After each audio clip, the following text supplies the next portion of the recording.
Ito ay sinasabing siya ay cyber, yun nga parang mga organisasyon ng cybersecurity kung saan ay inimbestigahan nga po niya, no, ang ilan sa mga lumabas na umano'y video ni Zaldico. No, siya ay si Brett Morales. Magandang hapon, sir. Ma'am, good afternoon din po sa iyo, ma'am, at sa lahat na po ng mga tagapakinig. Ito ay, ang sinasabi lang natin, ito ay personal niyong assessment, no?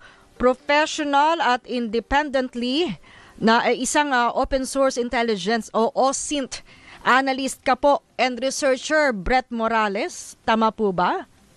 Yes po, ma'am. Isa po akong open source intelligence analyst. Yun po yung ang tanging trabaho po, ma'am, is syempre i-debunk lahat ng mga misinformation, disinformation, malinformation, tinitrace yung mga tao behind sa mga hacking, scamming. Maraming pa po, ma'am, background checking, profiling at iba pa po. Medyo malawak po yung pagdating sa OSINT po, ma'am. Okay, eto, sinasabi nyo ay wala kayong political affiliation. Ang layot nyo lang ay mapigilan ang misinformation, disinformation at malinformation ngayon lalo sa social media. Yes po, ma'am. More likely kasi po ang mga tulad ko po, ma'am, when it comes to technology, dapat kami po yung mga nangunguna na para itama yung mga nakikita or mga kumakalat na mga misinformation. Kaya po doon sa recent post ko po kung saan kinumpare ko yung original video na post ni Zaldico sa kanyang official page at dalawang social media account at yung post ng mga ibang unknown, for example, political blogger page na kung saan mga unknown po. Similar yung ginawa nila pero may mga dinagdag na mga hindi naman makikita or maririnig po doon sa mga previous na mga post. Pero ito po ay kumuha ng isang malaking attention kung saan meron na pong 11,000 na mga shares, 10,000 plus na mga comments or 11. So medyo nakaka-worry po siya lalo na po sa trabaho ko na ang dami po talagang na-scam, na-hack at saka syempre naloko talaga when it comes to this kind of generated AI po. Unahin muna natin na Sir Brett, no? Etong muna na sinasabing social, ito yung parang ang tawag doon, yung account na talagang legit. Tama ba ni Zaldico? Yung pinost niyang video doon ay, kasi ang daming lumalabas na video ni Zaldico. Ang problema nga lang, baka iba-iba na, baka gumawa ng AI, sabi niyo nga, at magbigay ng mensahe doon na makapagpagulo, no, makapagpa-impluwensya sa ating publiko. Ngayon, yung kanya bang pinost sa kanyang official social media account ay matatawag bang AI o legit naman po? Actually po, sa post po ni Zaldico, bilang po isang OSINT analyst, professional lang din po, is real po yun. Kasi po, yung mga information na na-post niya, lalong-lalo na po sa X po or Twitter, ay maaari pong makagawa tayo ng isang hypothesis or pwedeng matrace kung saan yung whereabouts niya, which is yung po yung mga ginawa ko. Meron po tayong makakuha ng mga metadata at saka sa visual mismo, makikita natin yung mga bagay na hindi kaya ng AI. Yung tulad ng, kasi halimbawa, natatawa ako sa isang post, lalo pa yung mga pusa, mga aso, yan talaga yung mga algorithm. Pero mamalay-malay ko na lang ay AI pala. So, yun na nga, kahit pa hindi kay Zaldico, ano yung masasabi natin visually, kailangan nating tandaan o yung nakita nyo doon sa kanyang post kung bakit nyo sinabing legit yun at hindi AI. Okay po, ma'am. So, meron po akong binigay na kung saan or na-post para po mas maintindihan na i-compare po natin yung AI at saka original.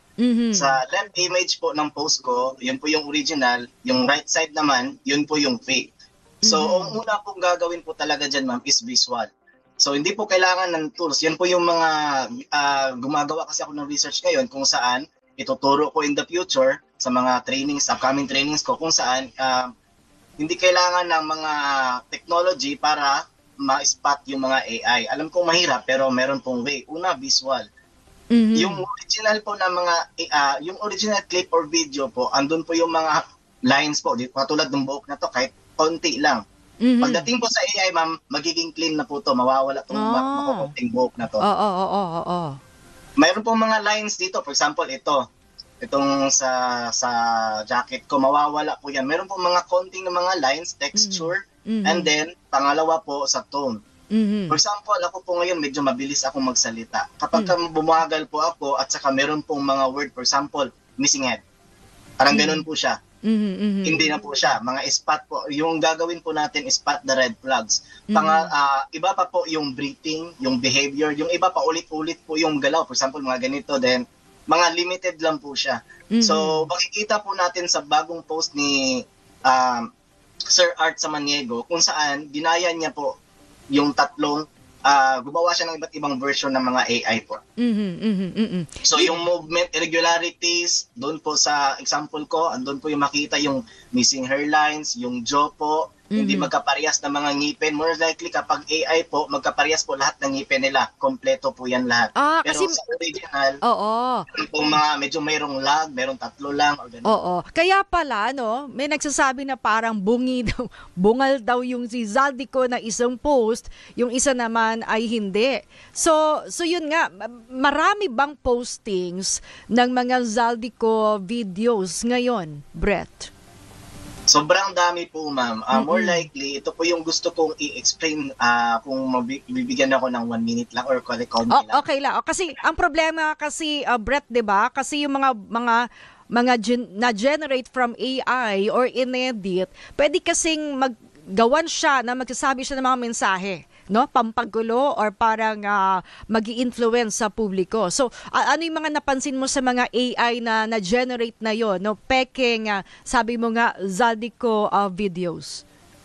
Yes po, ma'am. Para po sa isang, syempre, free at parang free learning sa rin po, para mas maintindihan po ng lahat, yung AI po talaga, isa po itong teknolohiya kung saan ginagamit natin para gumawa ng content. May apat na katangian, yung text po or yung text po kung saan ChatGPT, gagawa tayo ng mga articles.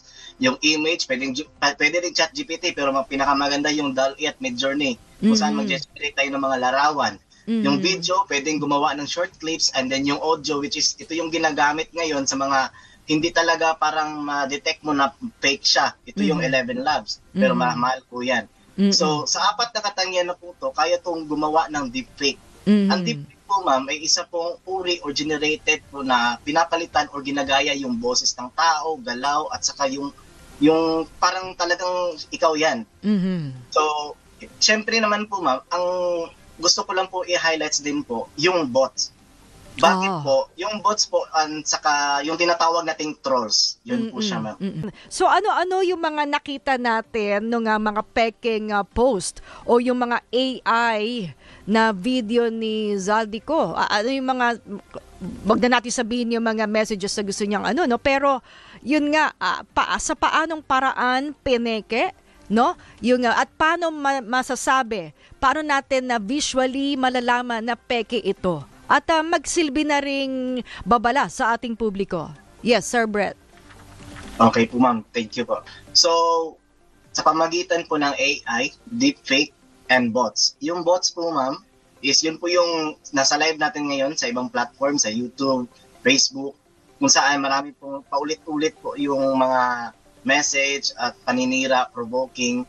Now, yun po yung mga account na random names, mga anime yung profile picture, yung mga random na mga profiles at iba pa.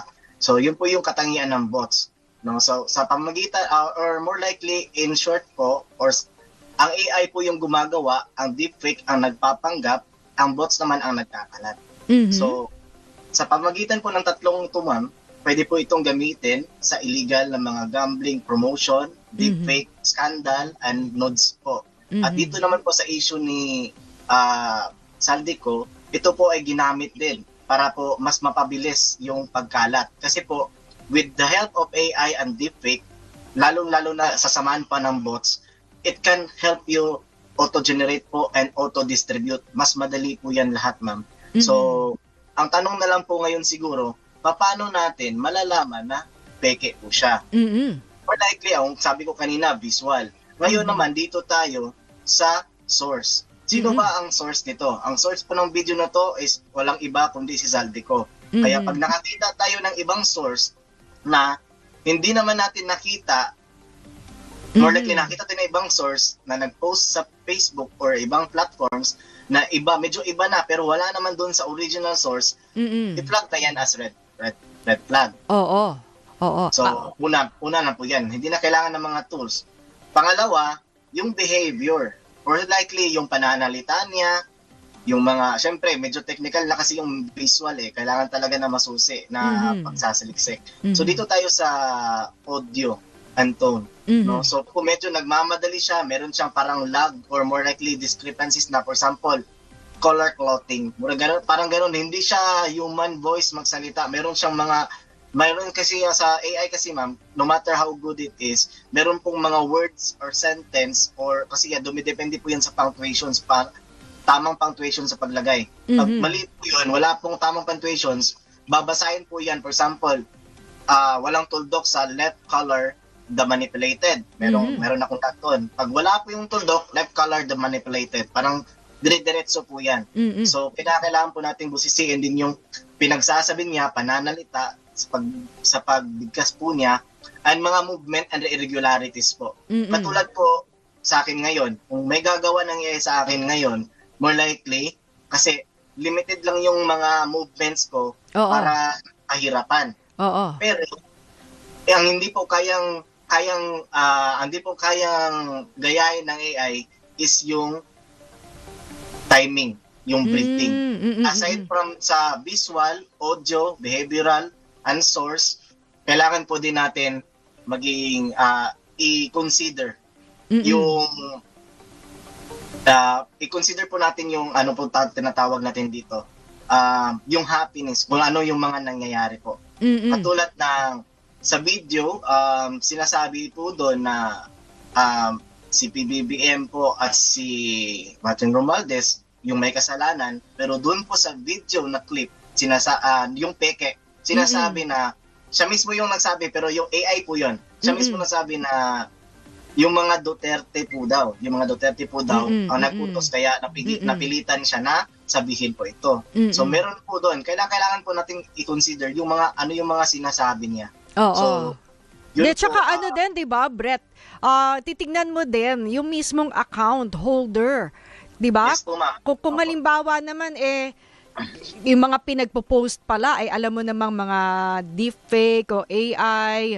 So alam mo na, no? Na kumbaga meron ng history, no? Para malaman. Ang problema kasi, Brett, yun na nga, forward ng forward, share ng share nitong mga AI. At napapaniwala naman yung publiko doon sa mensahe nung post na yun, Brett. Yes po, ma'am. Yun po nga ang pinakamahirap ngayon, ma'am, sa part ko po. Kasi sa tulong ng AI po, na medyo risky talaga siya.